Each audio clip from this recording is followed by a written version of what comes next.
Between 1921 and 1929, the image conveyed by the United States was of a population living in the best possible society despite the Prohibition and the rise of gangsterism. The industrial growth of the main economic power had never been so strong before, unashamed even. What a contrast with the previous decade, marked by the Great War. The political and financial authorities drummed out the same message about confidence, durable prosperity, and well-being.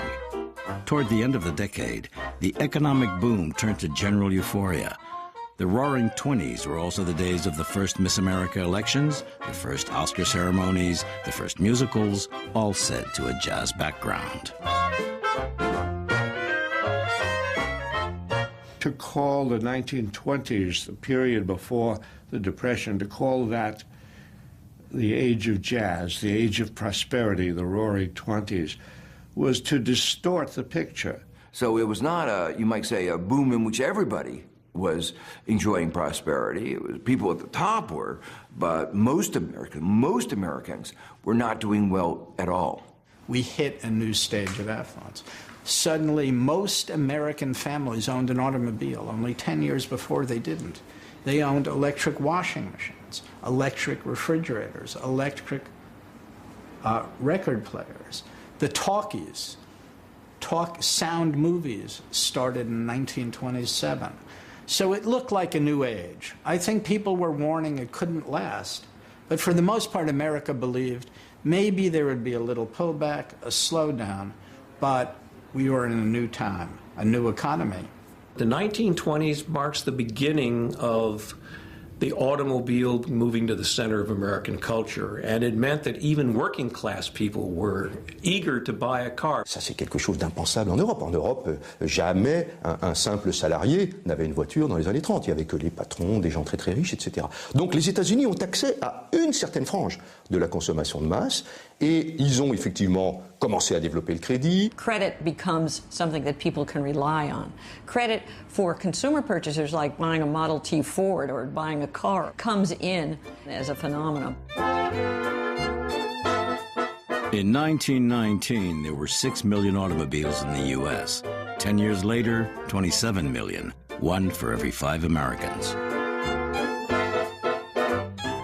Consumer culture blossoms in America. Installment credit buying blossoms in America. It's the age of the flapper, of bootleg gin, of jazz. It's also a period of enormous excitement about the stock market, where all kinds of ordinary people, not just the stock market professionals who'd always participated in Wall Street, but ordinary folk began to see Wall Street as a place to play, to grow rich quickly, a place that was largely risk-free.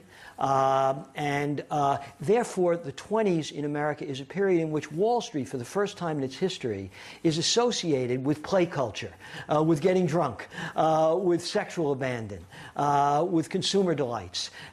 Wall Street becomes a part of that larger way of life.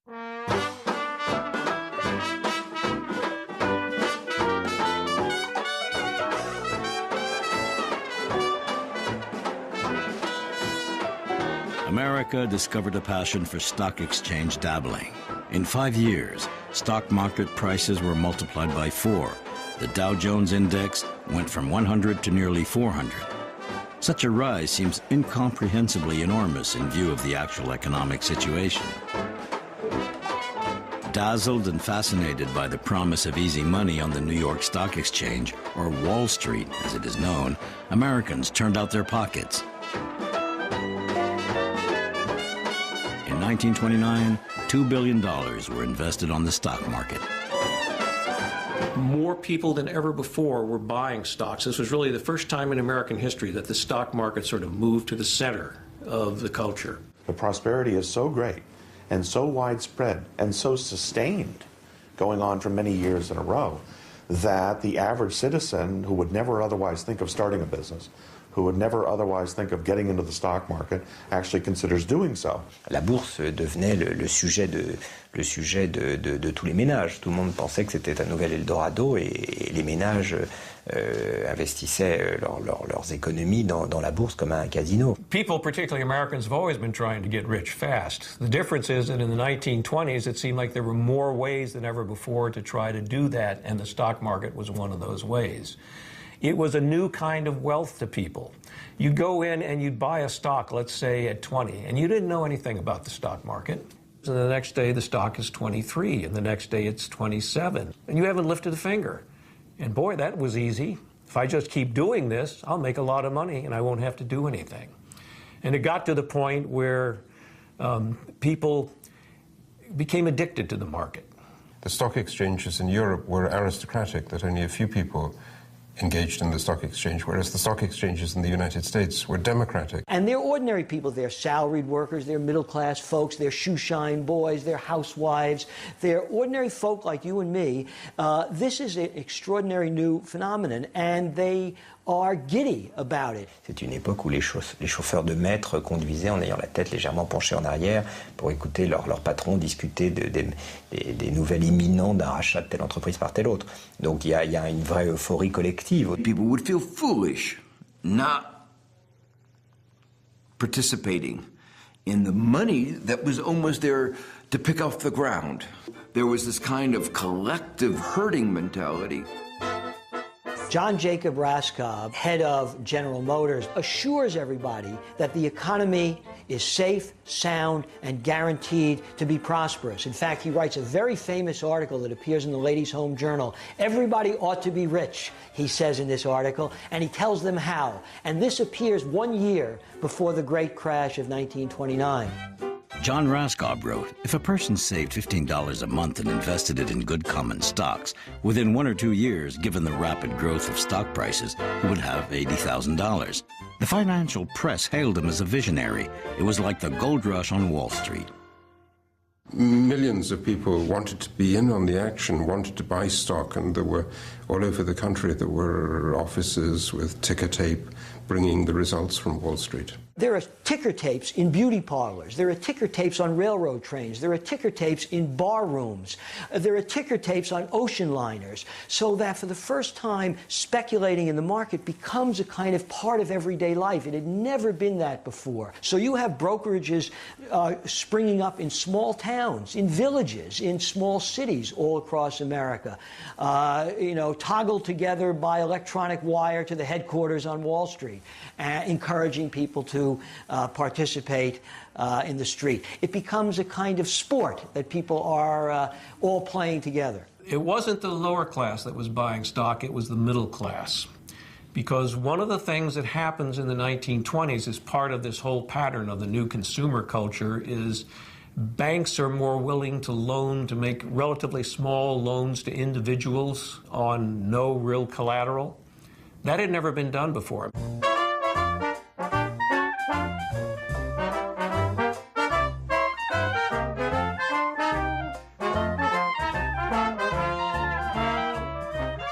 One American in 3 entrusted his savings to the magicians on Wall Street, especially as it wasn't even necessary to have the available capital. The stockbrokers gave credit, and the banks loaned cash and made their capital work. The brokers pocketed tidy commissions, and everybody made a fortune. People bought today to sell the next day. Investment companies multiplied and prospered. A new firm was set up every day.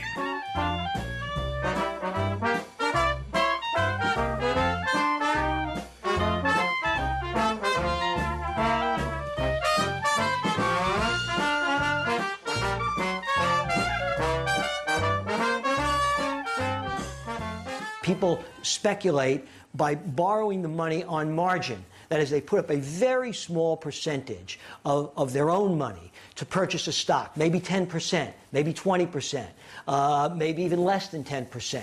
And credit is so available, and everybody is so super confident, overconfident that these speculations will pay off in the end, that people are taking enormous credit risks in investing in the market. As long as the price of the stock went up, your collateral in the loan was always covered, and it looked like the easiest thing in the world, and you get twice the bang for your buck. But once it starts to fall, the stock price starts to fall, then you have to put in more cash to cover the what's called the margin, the difference between the amount you borrowed and what the stock is now worth. Prosperity is just around the corner. The new president of the United States, Herbert Hoover, based his whole campaign on one slogan: prosperity is just around the corner. They even turned it into a song. Like him, the best economists considered that the rise in the stock market was perfectly justified by the general stability of prices, the prosperity, and the favorable perspectives of the U.S. economy. He had a golden opportunity in his inaugurals to say, stock is too high, we need to do something about the market. But as a politician, if he does that, and the market then goes down, as it probably would and should, everybody would blame him for causing the crash. So he didn't do that. The election has again confirmed the determination of the American people, and opportunity must be given for the expression of popular will, and we should keep it so. When Hoover said that, the market took off again. During the summer of 1929, June, July, and August, when normally the market's slow because it's summer, people are on vacation and so forth, the market went crazy. Political and financial leaders celebrated this euphoria and this reckless speculation. This is everybody from President Herbert Hoover and includes the nation's chief bankers. And the country is so overcome by this sense of confidence. And they're being encouraged in this confidence by apparently the most prudent, savvy people in the country. The country's financial elite is saying everything's fine. There was no reason to think that anything else would happen. People really imagined that this would go on, and even the most famous economists. It drove stock prices up to irrational, even silly levels. Despite those crazy levels, as in all speculative booms, there were people who said the stock market is right. Those high levels are deserved. There's a Nobel Prize winner named Edward Prescott in the U.S. who argues that the stock market was not especially high in 1929. The best experts, the risk experts, saying, don't worry, it will never happen. And besides, you can diversify, and if it goes down in one place, it'll only be in one place, other places it won't. That's absurd. In 1929, you had a stock market that had been going up, up, up. And as it kept going up, it sort of cut loose from its moorings, by which I mean instead of being based on real values of the underlying companies, it was a speculator's market in which people bought and sold stock thinking that if they bought it now, they could sell it later for more money. Investment pools were conspiracies, really, of insiders. Top investment bankers, sometimes politicians, who wanted to speculate in a particular stock. And so they would buy up huge amounts of that stock, send its price, therefore, skyrocketing, then quickly and secretly dump the stock so that they could realize the profits, while all those ordinary folk who had been encouraged to buy that same stock because they were watching its escalation were left with the losings. Ce processus-là, il y a un moment où il se déconnecte de l'économie réelle. Et évidemment, on pourrait dire, attention, c'est déconnecté, ça va péter. Oui, mais c'est de l'intérêt de personne de dire ça. C'est-à-dire que les gens continuent, et les plus rationnels ici sont ceux qui se disent, je vais profiter de la montée des cours jusqu'à ce que ça s'inverse le plus tard possible, en quelque sorte. You can make more and more by taking bigger and bigger risks. Taking bigger and bigger risks led to higher and higher prices for stocks and willingness to borrow excessively in order to do that. And that created a structure that, once it cracked, came apart completely. Suppose stock prices quadruple and go from 100 to 400, even over the course of a decade. A lot of people would look at that and say, that is crazy. You would not trust a stock market that had prices going up like that. There were people who saw that the economy's growth was based on false premises and warned that a problem would arise. There are a handful of Wall Street bankers, investment bankers, who say that the economy and the market itself is way overextended, that speculation on margin is dangerous, that the stock market, the values on the stock market are grossly inflated, warning that that there are danger signs. There are some people like the statistician Roger Babson, and they are systematically ignored. Roger Babson declared in September, 1 month before the collapse, sooner or later a crash is coming. It'll be terrific, colossal even. The stock market will fall by its own weight, and there'll be a mad rush beyond anything we've ever seen. The higher the market got, the more other people shouted down those who warned that the market was getting out of control. Because if people started taking them seriously, they'd start to sell their stock and the stock market would go down. There were signs before the market crashed that the economy was starting to go down again. Short-term signs of economic recession can never be trusted. We always have pauses and sometimes economies come back, but there were signs of over-speculation all over the place, in particular the high level of stock prices, which were very hard to justify on any historical basis. But there were investment trusts that average people were putting their money in. Investment trusts were able to borrow a lot of money to invest in stocks. Average people, typical people, were borrowing money on their own to buy individual stocks, margin borrowing. So there were all kinds of signs that there was trouble to come. It began to sort of vacillate through September. And then in October, it began to fall. And then in about the third week in October, the bottom started to fall out. And that's usually a sign when the bubble will burst. And it did in October of 1929. The crash of 1929 was like a perfect storm in which all of these improbable things came together at the wrong time in the wrong way.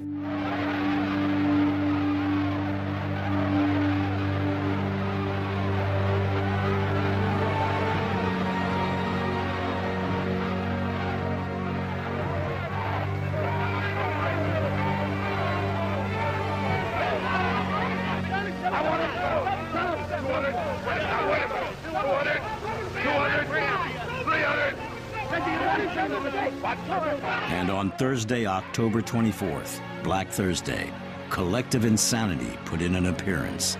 In just a few hours, 13 million stocks were suddenly dumped on the market by panic-stricken shareholders who didn't even know at what price they'd sold their shares.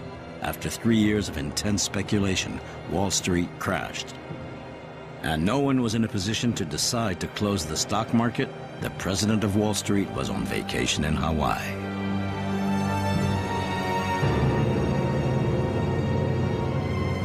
The speculative bubble burst, causing financial panic. Through a domino effect, the whole of the stock market collapsed. The cumulative losses amounted to $30 billion, 10 times the U.S. Federal Reserve budget, and more than the United States had spent during the whole of World War I. In 6 days, average prices went down 50% and kept falling. And what was even more unusual, the stock market crash carried on. Oh, the crash was inevitable. It was just a matter of time. It was inevitable. And then people realized that they had been assuming that prices would never fall, and that assumption was wrong. So their whole life had been based on an assumption that prices could go only one way. Of course, if they had read history, they would know that that was a stupid idea. They know that prices come up and prices come down. People had been putting their hand in the till at work, taking the money, putting it in the market, figuring that it's going to go up, so it'll go up, I'll cash in, put the money back in the till, and no one will be the wiser. But when the market crashed, there was no way to get the money back out. All of a sudden, they realized the model that had been in their mind was totally wrong. And realizing that they were wrong, they panic. But as they panic, what do they see? Their neighbor panic. On the market itself, of course, the brokers are going crazy. They're tearing their hair out. They can't keep up with the descent of the market. Many people lose their money because the trades they tried to make couldn't be made in time at the prices they were trying to make them because the market was so over. The capacity to handle those trades wasn't there anymore. The wires are burning up. The ticker tape, which recorded all the sales, couldn't keep up, and it would fall several hours behind. And when it fell that far behind, that means that if you were at 2 o'clock and you only knew what the market was doing at 10:30, you were in big trouble because you didn't know what had happened. And as it was going down, those who were slower said, oh, I made a mistake. I wish I'd been faster. And the process accelerates, and you get this sense of free fall. What precipitates that, I don't think to this day anybody really knows what precipitates Black Tuesday or Black Thursday, why that particular day. Cette vieille histoire-là, tout le monde savait que ça allait arriver, mais personne n'a prévu l'ampleur que ça allait prendre. There was something fundamentally wrong with this economy, not only with the market, with the stock market, not only that stocks were grossly overvalued, but there were underlying problems with the economy, that this illusion of prosperity that had so captivated people for nearly a decade was indeed an illusion, and that the panic was a kind of inarticulate emotional recognition of that fact, because, in other words, it was grounded in something real. It wasn't pure hysteria.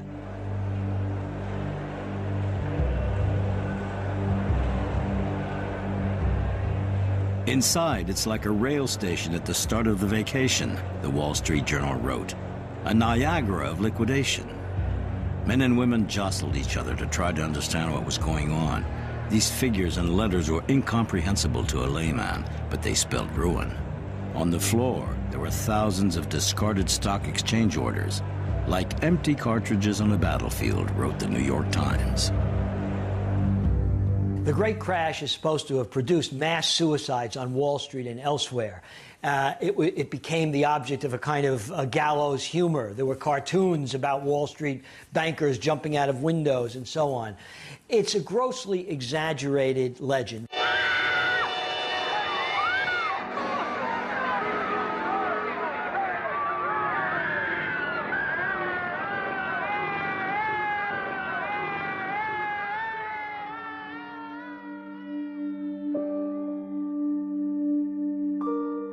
The wildest rumors were going around. 11 speculators were said to have committed suicide. It is alleged that the manager of the Ritz required customers to pay for their room in advance, asking them if they wanted a room to spend the night or to jump. There were indeed some suicides, not very many. One of the most notable, however, was witnessed by Winston Churchill. Churchill was visiting New York at the time of the crash. He first visited the stock market and was struck by not the panic on the market floor, but by a kind of dazed somnambulism of brokers walking around almost as if they were in a kind of semi-comatose state. And then he went back to his hotel, and while he was in his hotel, someone indeed did jump out the window of the hotel he was staying with, who turned out to be a Wall Street broker who had been ruined. C'est l'archétype des histoires qu'on raconte quand un mythe se propage. Le premier soir où les cours vraiment se sont effondrés, les opérateurs sont sortis dans la rue. Une sorte d'angoisse collective, évidemment. Et puis alors, ils ont levé la tête, là, à Wall Street, et puis au sommet d'un des buildings, ils ont vu un type qui était en l'air. Et la foule s'est dit, il va sauter. Ce type, c'était un plombier. Il était en train de remettre une gouttière. Évidemment, il n'est pas tombé. Mais la foule attendait ça. Tout le monde a un petit peu envie de voir des spéculateurs se suicider. On en a envie. Ils s'en sont mis plein les poches. On peut quand même rêver qu'il y ait quelques suicides bien spectaculaires. On Black Thursday, Herbert Hoover refused to go to Wall Street, choosing to take tea with Marie Curie, who was visiting the White House. He reminded her that he had been Secretary of Commerce before being elected president, and that America was sure of herself and would enjoy endless prosperity. At the same moment, outside the deserted stock exchange, ruined businessmen tried to sell their luxury automobiles for next to nothing. The reaction, the official reaction to the crash of the market is a sense of shock, disbelief, and hubris, a sense that if they act and simply assure people that everything is all right, the market will immediately recover. John D. Rockefeller goes and buys some stock in a very public way to show that he too is confident that the economy is sound and the market is sound. John Rockefeller, the richest man in the world, saw his fortune melt by 80%. In the 93 years of my life, depressions have come and gone. Prosperity has always returned and will again. It tries to assure everybody that the market is sound, that this is a temporary lull, and this act of buying up stock is a display of confidence in the market. And it doesn't work. Herbert Hoover, the president of the country, issues pronouncements that the underlying structure of the economy is sound, that people need not fear or panic. But everybody does indeed panic. And the panic is irreversible. It's extraordinary. It even has a sound to it. 10,000 people gather outside the New York Stock Exchange. The city is very afraid. They order a mounted police. They think there's going to be a storming of the Bastille that is a storming of the New York Stock Exchange. And that crowd gathers there and stays there for weeks and is a kind of low hum that kind of is emitted from the crowd, a kind of dull roar, it's like the sound of panic, the sound of anxiety.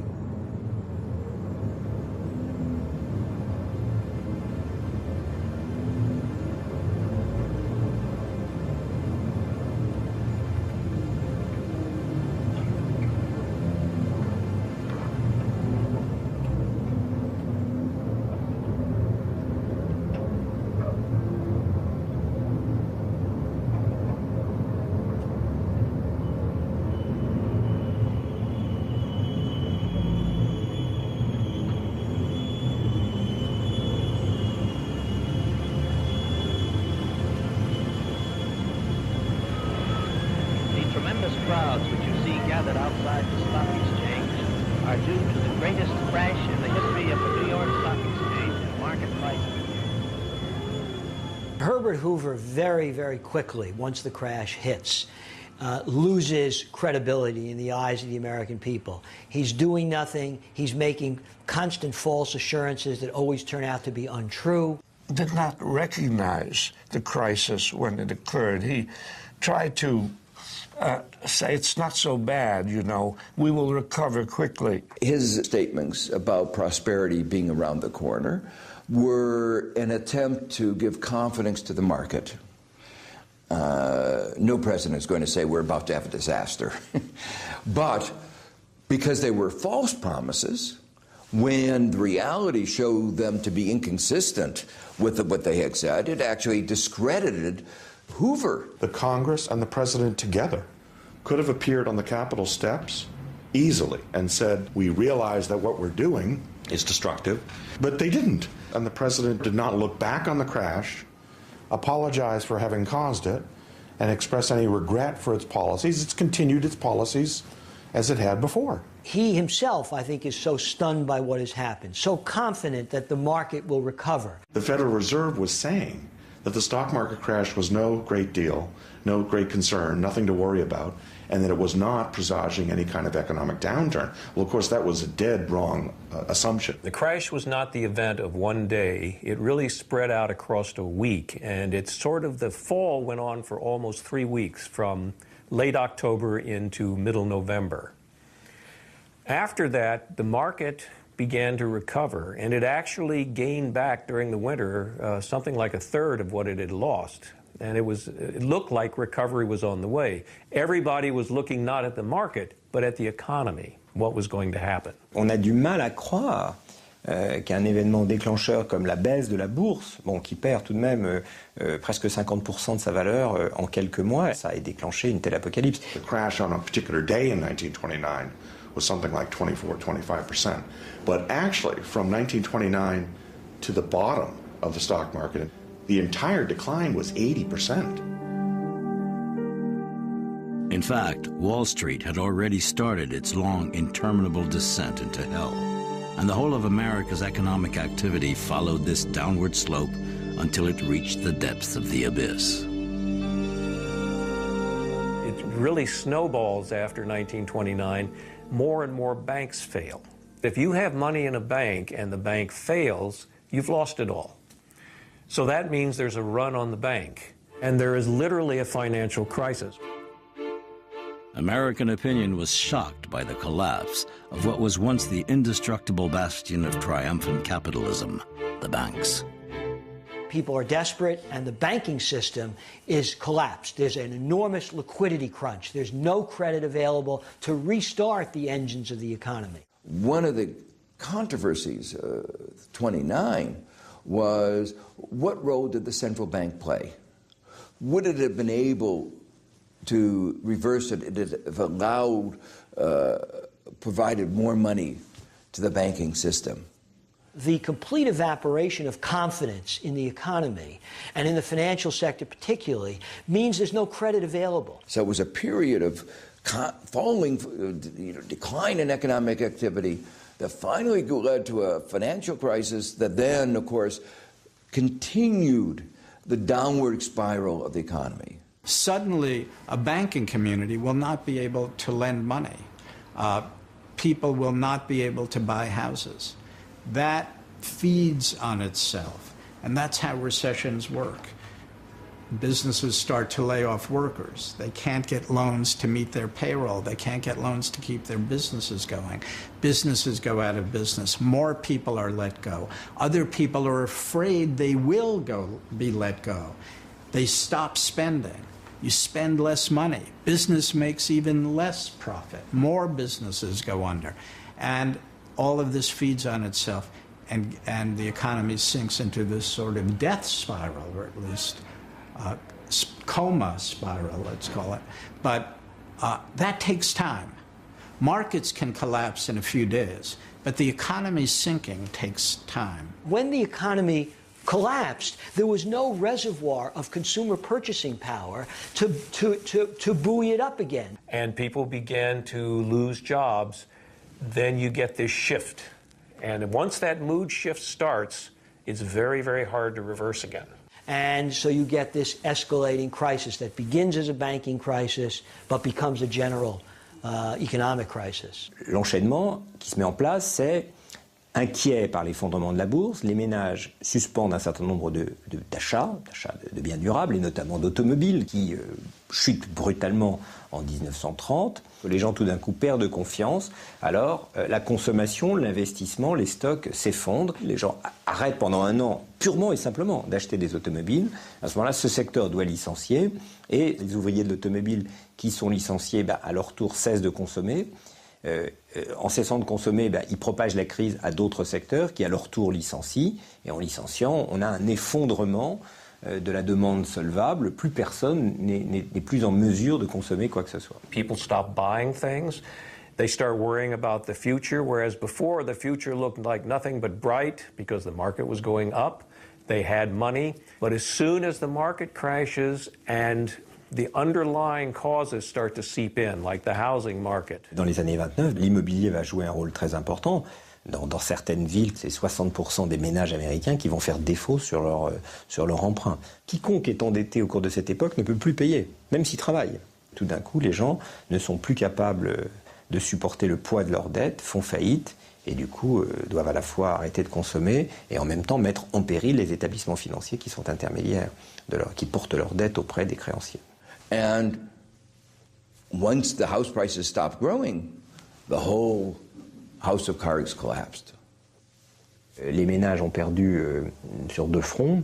Ils ont perdu parce que la valeur de l'immobilier s'est effondrée, et puis parce que la bourse s'est effondrée. Donc cette chute générale des prix va se conjuguer à la chute générale de l'activité pour rendre difficile, pour mettre en insolvabilité tous les emprunteurs.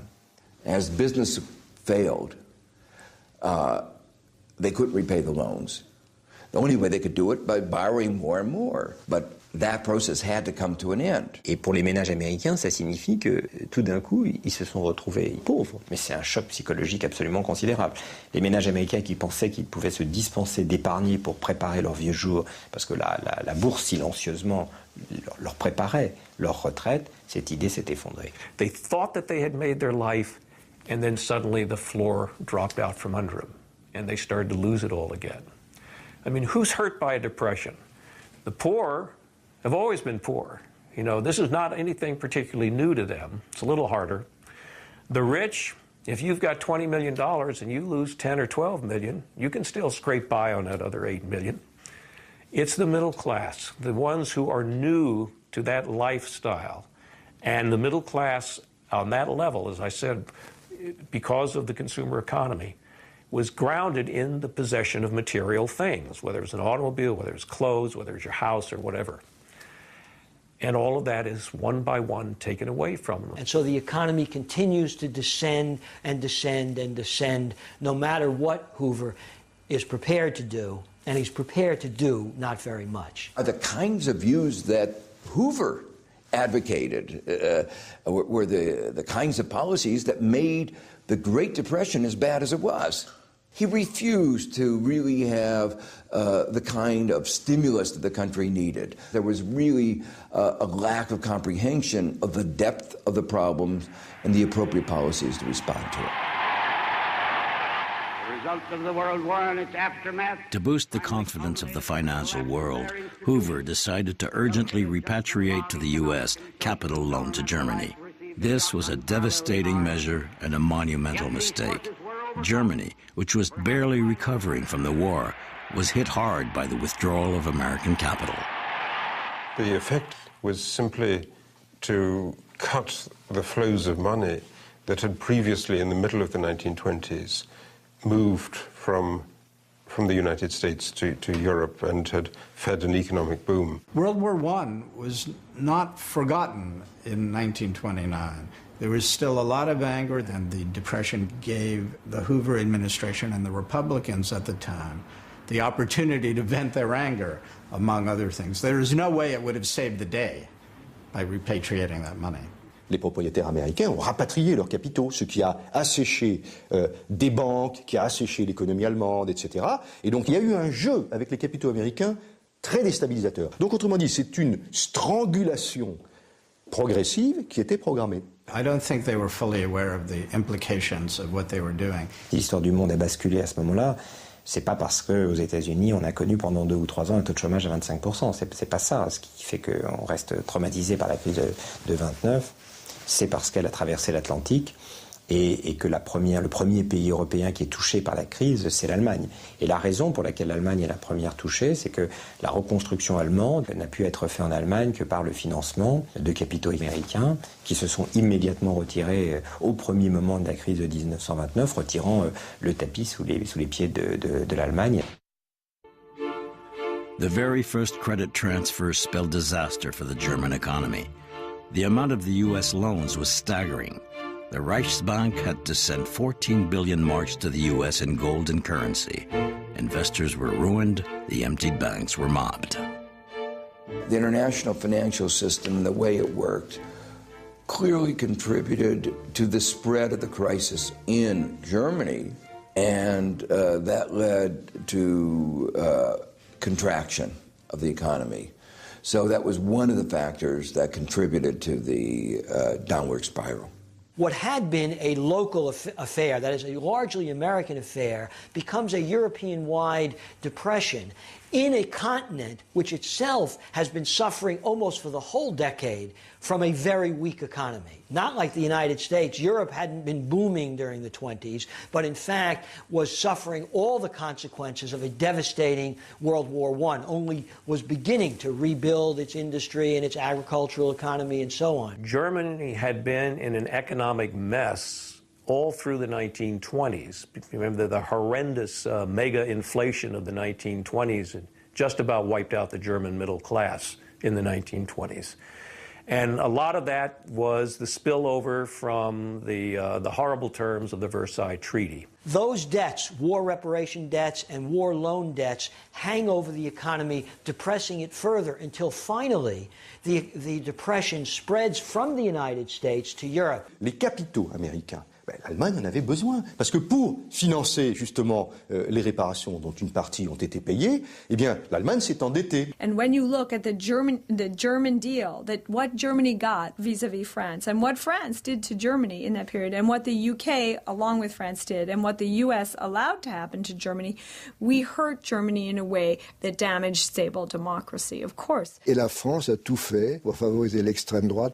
On est parti de l'idée, puisque l'économie allemande va mal, c'est que c'est bénéficiaire pour la France. Et ça, c'était faux. Il y a eu en fait un processus dans lequel, à mon avis, les Français se sont révélés aveuglés par leur désir de revanche et il fait l'erreur colossale. Évidemment, la crise est arrivée là-dessus. La crise n'a rien arrangé. C'est une république qui recommence à exister, à respirer. Et c'est 1929 qui a cassé cette dynamique, qui a immédiatement, sur un corps fragilisé par les crises antérieures, rouvert la plaie. Voilà, pour moi, il n'y a pas de doute possible que c'est la crise de 1929 qui a provoqué cette montée aux extrêmes. Et la crise est venue frapper un corps malade, fatigué, qui n'a trouvé d'issue que dans le nazisme. In Germany, industrial production collapsed, bankruptcies increased, and the number of unemployed reached over 6 million, leading to widespread disillusionment and anger. Hunger marches were held in several cities, and soup kitchens sprang up once again. Nous habitions dans la Mendelssohnstraße et je me souviens de ma grand-mère distribuant une sorte de soupe à l'entrée et je demandais qu'est-ce que c'est que ça? C'est pour les chômeurs. C'est la première fois que j'ai entendu le mot chômeur. Il y a un parallélisme tout à fait étonnant entre l'Allemagne et les États-Unis tout au long de cette période. Dans les deux cas, le taux de chômage va monter à 25% et on va voir exactement le même effondrement à la fois des prix et de la production qu'aux États-Unis. Les pays européens vont absorber la crise d'une manière qui va être plus ou moins tragique, mais qui ne sera jamais aussi spectaculaire que ce qu'on observera aussi bien en Allemagne qu'aux États-Unis.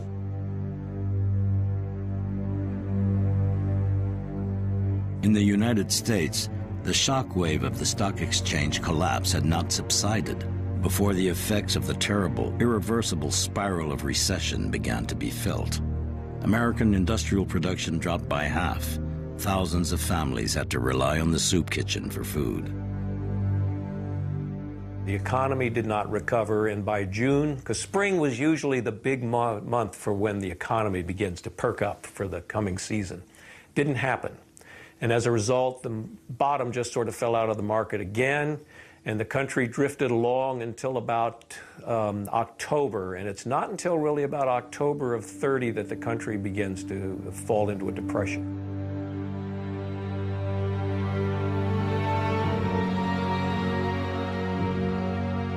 America's sturdiest strongholds collapsed after the Wall Street crash. It was in stark contrast to the recent period of rapid growth.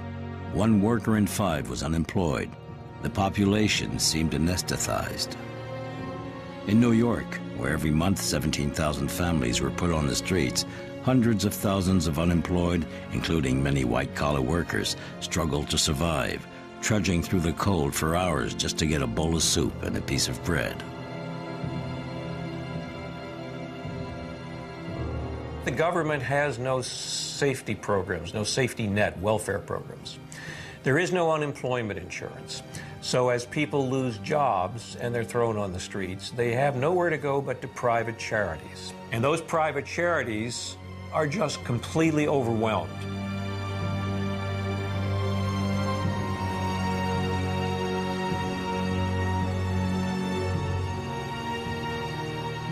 My early memories of the Depression was seeing my mother standing on one of these lines to get food, ashamed of being poor, ashamed of having to ask somebody for something.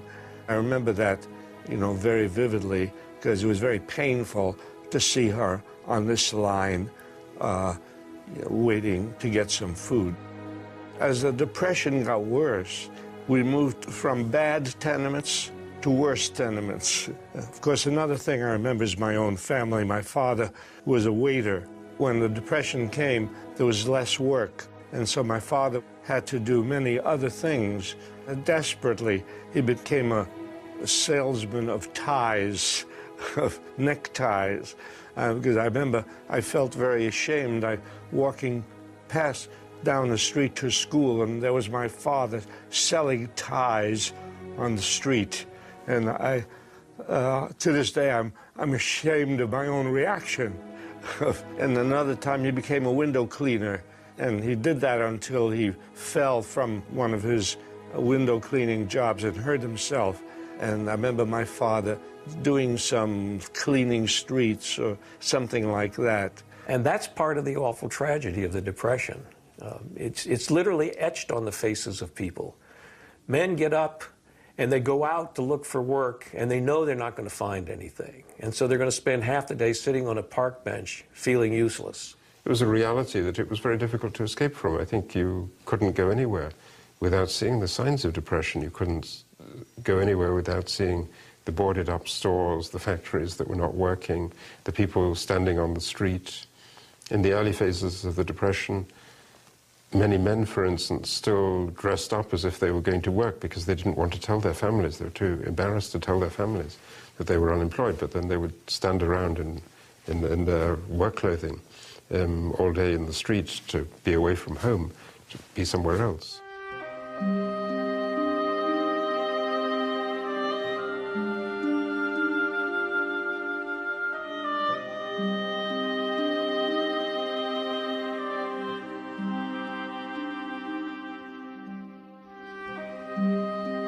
Broken by the recession and prepared to do anything to survive, more and more people took part in numerous dance marathons, a 1930s variant of ancient circus games. The rule of these trials was simple. Couples had to dance for as long as possible, sometimes for several days, in the hope of winning the $500 awarded to the last couple standing, to the delight of the audiences who came to forget their own misery. The organizers thought of everything: doctors, beds, and food. The losers at least got the chance to eat.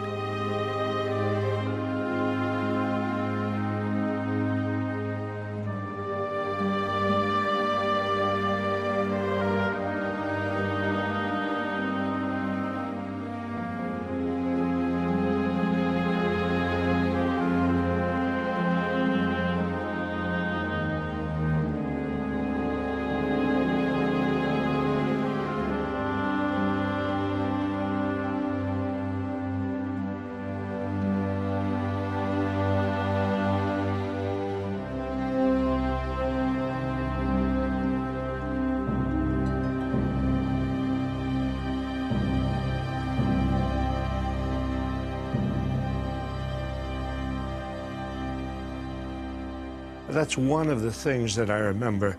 Of course, another thing I remember is people being evicted from their tenements. Even as low as the rents were, they could not afford to pay them. And so the police would come, they'd take their furniture and put them out on the street. And I remember as a little boy going by these scenes of furniture out on the streets, and you might see the mother crying, weeping, because it was not only that they had lost their home, but it was psychologically humiliating for them to have all of their possessions in full view of everybody, and for everybody to know that they could not pay their rent.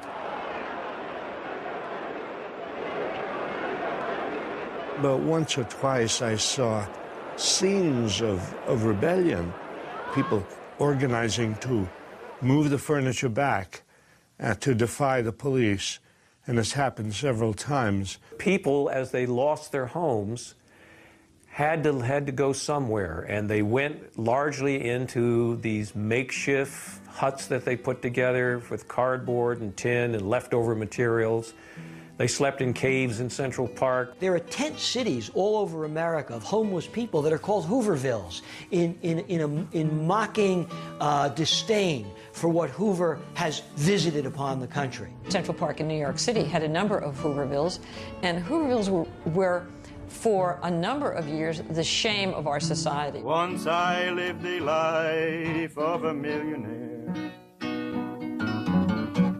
spending my money, Lord, I didn't care. I carried my friends out for a mighty good time, fine bootleg liquor, champagne and wine. Then I begun to fall so low. Didn't have no money and no place to go.